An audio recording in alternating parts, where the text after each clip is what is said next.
Assalamualaikum warahmatullahi wabarakatuh. Teman-teman kursus skripsiku, untuk kelas lanjutan di pertemuan terakhir kita kali ini, kita akan membahas mengenai bagaimana cara membuat daftar pustaka yang baik dan benar. Daftar pustaka menjadi hal yang paling utama di dalam pembuatan skripsi. Seperti halnya materi-materi yang lain yang sudah kita pelajari di dalam bab 1, bab 2, bab 3, bab 4, dan bab 5. Lalu terakhir adalah pembuatan daftar pustaka, lalu beberapa hal yang berkaitan setelah selesai di bab 5. Oke, kita mulai terlebih dahulu bahwa daftar pustaka merupakan salah satu bagian yang harus dicantumkan ketika menyusun suatu karya ilmiah seperti skripsi. Kenapa? Karena daftar pustaka ini adalah hal terpenting yang sebagai parameter bahwa kita tidak melakukan plagiarisme atau plagiat. Daftar pustaka ataupun juga ada juga catatan kaki ini menjadi dua hal yang terpenting di dalam kita membuat sebuah skripsi. Di dalam pembahasan bab kedua, waktu itu kita sudah membahas mengenai footnote atau catatan kaki. Lalu di sini kita akan melihat apa-apa saja yang menjadi bahan, yang menjadi hal terpenting di dalam pembuatan daftar pustaka, dan apa-apa saja yang harus ditulis di dalam pembuatan daftar pustaka. Sebelumnya kita akan melihat dulu pengertian dari daftar pustaka ini. Daftar pustaka adalah daftar sumber yang telah digunakan untuk referensi suatu karya tulis ilmiah. Di dalam skripsi jelas sekali bahwa daftar pustaka ini menjadi hal yang menarik, hal yang paling penting. Kenapa? Karena apa? Karena tanpa adanya daftar pustaka kita tidak bisa menulis ataupun tidak bisa membuat apa yang menjadi karya tulis ini, termasuk skripsi tadi. Sumber tersebut bisa berupa buku, bisa berupa jurnal, bisa berupa artikel maupun berita. Kebanyakan sumber-sumber ini adalah seperti buku. Buku itu kayak buku materi gitu ya, dan hal-hal yang berkaitan dengan skripsi kita. Daftar pustaka biasa diletakkan di bagian paling akhir halaman setelah seluruh karya ilmiah selesai tersusun. Jadi urutannya bab 1, bab 2, bab 3, bab 4, bab 5, lalu masuk ke dalam daftar pustaka, baru setelah itu terdapat lampiran-lampiran sebagai hal yang juga nanti harus dimasukkan ke dalam pembuatan skripsi. Jadi kalau kita punya 10 lampiran, 10-10-nya kita masukkan. 15 lampiran, 15-15 kita masukkan. Atau misalnya kalau 10 lampiran hanya 4 atau 5 pun juga tidak masalah. Yang penting yang berhubungan dengan dengan skripsi kita. Daftar pustaka disusun untuk memberitahu sumber-sumber yang telah digunakan untuk penelitian.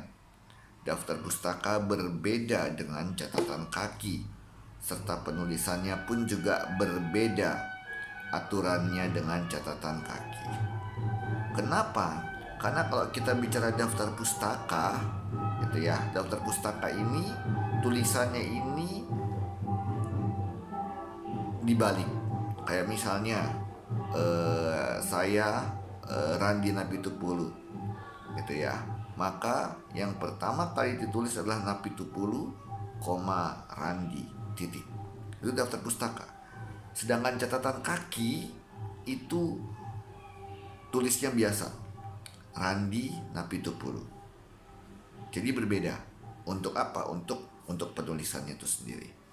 Nah, jadi memang daftar pustaka ini berbeda dengan apa? Dengan footnote atau catatan dengan catatan kaki. Tujuan penulisan dari daftar pustaka yang pertama menghindari plagiarisme. Ini yang sedang apa? Yang sedang digalakkan oleh pemerintah kita. Bahwa apa? Bahwa mahasiswa, dosen maupun pengajar jangan melakukan plagiarisme. Jangan melakukan plagiat. Maka diharuskan kita apa? Menulis hal yang baru. Tulislah hal yang baru yang belum pernah ada di apa? Belum pernah ada di tempat kita, atau misalnya kalau kita kampus, di kampus kita. Nah, atau misalnya apa? Ada kita mengutip dari apa? Dari buku lain, tapi kita lupa, kita tuliskan. Maka itu dikatakan melakukan plagiarisme. Maka bagaimana biar nggak lupa? Dikasih catatan kaki, atau ditulis sumbernya, atau buatlah daftar pustakanya. Dari buku yang mana, tahunnya tahun berapa? Dari siapa pengarangnya, lalu tahun bukunya, lalu yang ketiga adalah judul bukunya. Dari judul buku, kotanya di mana, dan terakhir adalah penerbitnya. Ini adalah apa? Ini adalah daftar pustaka. Yang kedua, memperkuat tulisan. Bahwa apa? Bahwa tulisan yang kita buat, bahwa skripsi yang kita buat ini nggak ngasal. Ada sumbernya. Dan sumbernya itu ada di mana? Di dalam daftar pustaka. Bahwa kita punya ada 5, ada 6 buku. Dan 5 atau 6 buku ini kita masukkan semua ke dalam daftar pustaka. Kalau kita punya artikel, maka urutannya bagaimana? Buku, baru setelah itu artikel. Jadi tidak bisa kita campur antara buku dengan artikel. Buku terlebih dahulu, setelah itu baru artikel. Baru kalau kita punya jurnal, ada jurnalnya. Maka di sini memperkuat tulisan, bahwa tulisan yang kita buat, skripsi yang kita buat, ini kita tidak melakukan plagiarisme. Bahwa tulisan yang kita buat ini adalah ilmiah, ini adalah benar adanya. Dan bagaimana membuktikan itu benar atau tidak? Dengan membuat daftar pustaka. Itu yang kedua. Tujuan yang ketiga, penghargaan bagi pengarang. Pengarang sudah bersusah payah. Dia membuat sebuah buku. Membuat sebuah buku itu tidak mudah, teman-teman, sangat tidak mudah. Bahkan saya membuat cerita yang mengarang saja itu nggak mudah. Harus memiliki pemikiran yang luar biasa, dan inspirasinya itu luar biasa. Apalagi ini adalah karya ilmiah, buku ilmiah yang nggak bisa kita sembarangan menulis. Maka dengan kita membuat daftar pustaka, kita memberikan penghargaan kepada pengarang. Bahwa apa? Bahwa kita memakai bukunya, dan apa? Dan dengan kita menuliskan di daftar pustaka ini, orang akan mengetahui bahwa oh, ternyata ada pengarang namanya ini, bukunya ini. Dan kalaupun bagus, pasti apa? Akan dicari bukunya. Untuk apa sih seorang pengarang ini dia membuat sebuah buku dan sebagainya? Agar apa? Agar bukunya diketahui oleh halayak ramai, syukur-syukur bisa dibeli dan juga bermanfaat untuk semuanya. Maka ini adalah bentuk penghargaan kita. kepada pengarang tadi. Dan yang keempat, membantu pembaca. Sekali lagi, siapa tahu saja dengan kita membuat daftar pustaka ini, pembaca jadi tahu bahwa oh ternyata ada buku ya namanya ini. Nanti kalau misalnya memang diperlukan, dia mencarilah buku itu. Nah, jadi ini membantu pembaca untuk apa? Untuk mengetahui bahwa ada buku A, ada buku B, ada buku C. Inilah tujuan penulisan dari daftar pustaka. Oke. Dan kita sampai kepada unsur dasar daftar pustaka. Apa sih yang terdapat di dalam daftar pustaka? Ada setidaknya di sini ada 1, 2, 3, 4, 5 hal. 5 hal yang yang menjadi unsur dasar di dalam pembuatan daftar pustaka. Yang pertama adalah nama pengarang. Nama pengarang ditulis dengan terbalik. Contohnya nama pengarangnya adalah Rahmat Syahputra. Rahmat Syahputra. Maka yang ditulis pertama kali adalah nama belakangnya, dilanjutkan dengan tanda koma. Jadi kalau Rahmat Syahputra, berarti Syahputra, koma, Rahmat, titik. Jadi sebelum dari nama kedua ke nama pertama ada tanda komanya. Syahputra, koma, Rahmat, titik. Itu yang pertama, nama pengarang. Yang kedua, tahun terbit. Tahun terbit dari buku itu. Tidak lupa kata tahun terbit ini ditulis dengan tanda kurung, buka kurung dan tutup kurung. Misalnya tahunnya 2017, maka buka kurung 2017 dan tutup kurung, titik. Kalau kita satukan tadi dengan yang nama pengarang, Syahputra, koma, Rahmat, titik, dalam kurung 2017, titik. Buka kurung 2017, tutup kurung, titik. Itu yang nomor 2. Yang nomor 3, judul buku tersebut. Jangan lupa judul buku di garis miring, dibuat miring, dibuat garis miring. Jadi kalau kita masukkan ke yang pertama, Syahputra, Rahmat, titik, dalam kurung 2017, titik. Misal judul bukunya adalah Ekonomi Mikro. Itu ya, setelah titik ekonomi mikro kita garis miring gitu ya. Kita buat garis miring. Titik. Ekonomi mikro kita buat garis miring, titik. Setelah itu yang keempat adalah tempat terbitnya di mana. Nah, penulisannya hanya menambah titik 2 setelah nama kota. Bandung, titik 2. Bandung, titik 2. Syahputra, Rahmat, titik, dalam kurung 2017, titik. Lalu ekonomi mikro di garis bawah, di garis miring, bukan garis bawah ya, di garis miring, titik. Setelah itu Jakarta, titik 2. Dan terakhir nama penerbitnya yang tercantum di dalam buku. Contohnya adalah Tripustaka misalnya. Nah, jadi setelah titik 2, Tripustaka, titik. Jadi saya ulangi, kalau kita ingin membuat yang namanya Yang namanya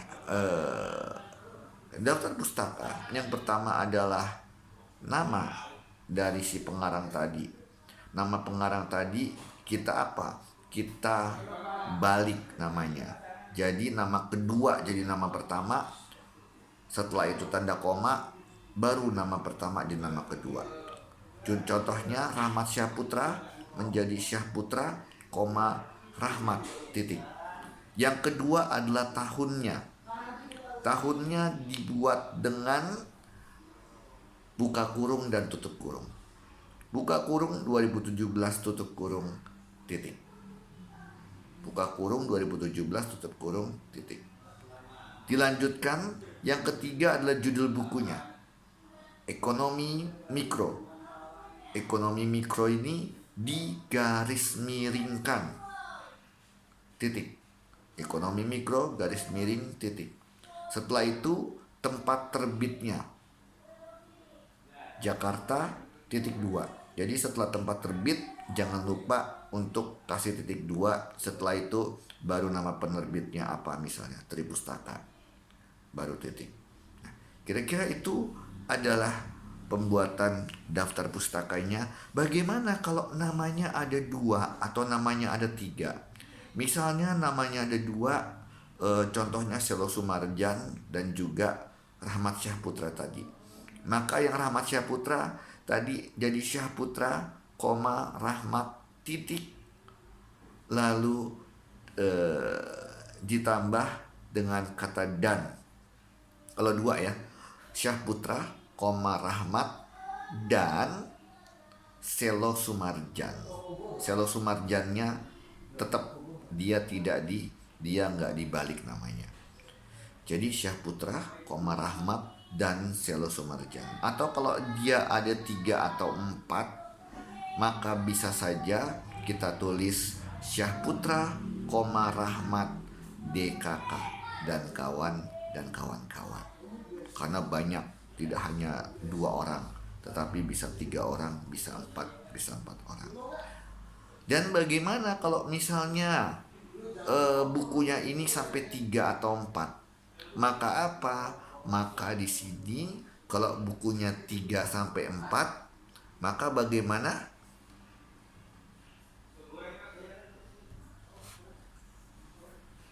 Dikatakan bahwa apabila terdapat buku 3 atau 4, maka ditulis berdasarkan abjad dari nama orang yang sudah dibalik. Contohnya tadi Ahmad Syahputra, Andi Arsyad, Budi Bandana. Maka yang kita balik adalah Syahputra Rahmat, depannya S. Andi Arsyad menjadi Arsyad Andi, depannya A. Dan Budi Bandana menjadi Bandana Budi. Bandana Budi. Maka apa? Yang paling pertama adalah A terlebih dahulu, Arsyad, Andi. Lalu Bandana, Budi, dan Syahputra, Rahmat. Jadi di sini dibalik, di sini diurutkan berdasarkan dari apa? Dari nama orang yang sudah dibalik. Nah, ini kalau misalnya kita memiliki 5 atau 6 buku yang harus kita masukkan daftar pustakanya. Nah, selain itu, selain daftar pustaka, hal lain yang harus disiapkan setelah kita dari bab 1 sampai bab 5 ini selesai adalah kata pengantar. Kata pengantar ini adalah ucapan terima kasih kepada siapapun yang sudah membantu kita, termasuk Allah Subhanahu wa Ta'ala. Jangan sampai kita lupa bahwa tanpa bantuannya kita tidak mungkin bisa sampai seperti ini. Maka ucapan terima kasih ini bisa Anda perbanyak, bisa juga Anda kasih sedikit, tergantung dari siapa yang ada di samping Anda. Tetapi Pak, yang pasti adalah ada 2 pihak yang jangan pernah Anda lupakan, bahwa Tuhan yang pertama dan juga kedua orang tua kita. Itu harus kita masukkan ke dalam kata pengantar kita. Yang kedua, daftar isi. Setelah daftar pustaka, daftar isi menjadi hal yang sangat penting juga. Harus harus diisi, harus disiapkan. Dimulai dari apa? Dimulai dari kata pengantar, lalu ada lagi bab 1 abstrak, bab 1, bab 2, bab 3, bab 4, bab 5 daftar pustaka, lalu juga lampiran-lampiran lainnya. Yang ketiga adalah lampiran pengesahan. Lampiran pengesahan ujian. Kalau kita sudah selesai pembimbing, kita siap-siap untuk ujian, maka lampiran pengesahan ini menjadi hal yang paling utama yang harus kita siapkan. Termasuk apa? Termasuk orang yang menguji kita. Nah, makanya kita harus tahu nih siapa yang menguji kita. Siapa-siapa saja. Masukkan ke dalam lampiran tersebut. Dan yang keempat, terakhir, lampiran lainnya yang berkaitan dengan judul skripsi kita. Contohnya adalah kalau misalnya kayak saya ada undang-undang ada undang-undangnya, maka ditaruh undang-undangnya. Kayak saya, kayak waktu itu ada kasusnya, maka ditaruh kasusnya, dimasukkan ke dalam bentuk lampiran. Kalau Anda punya tabel, Anda punya grafik, Anda membuat tabel, Anda membuat grafik, maka itu bisa jadikan lampiran lainnya yang bisa Anda masukkan ke dalam apa? Ke dalam skripsi Anda nantinya. Nah, kira-kira teman-teman, itu saja yang bisa saya sampaikan di dalam pembahasan terakhir kita di dalam daftar pustaka dan juga hal-hal lain yang harus disiapkan setelah kita selesai bab 1, bab 2, bab 3, bab 4, dan bab 5. Kalau ada hal-hal yang ingin ditanyakan, silahkan ditanyakan di grup kita, ataupun japri ke saya pun juga tidak apa-apa. Atau di YouTube ini pun juga silahkan diperbolehkan. Terima kasih atas perhatiannya. Assalamualaikum warahmatullahi wabarakatuh. Dan juga selamat malam. Terima kasih.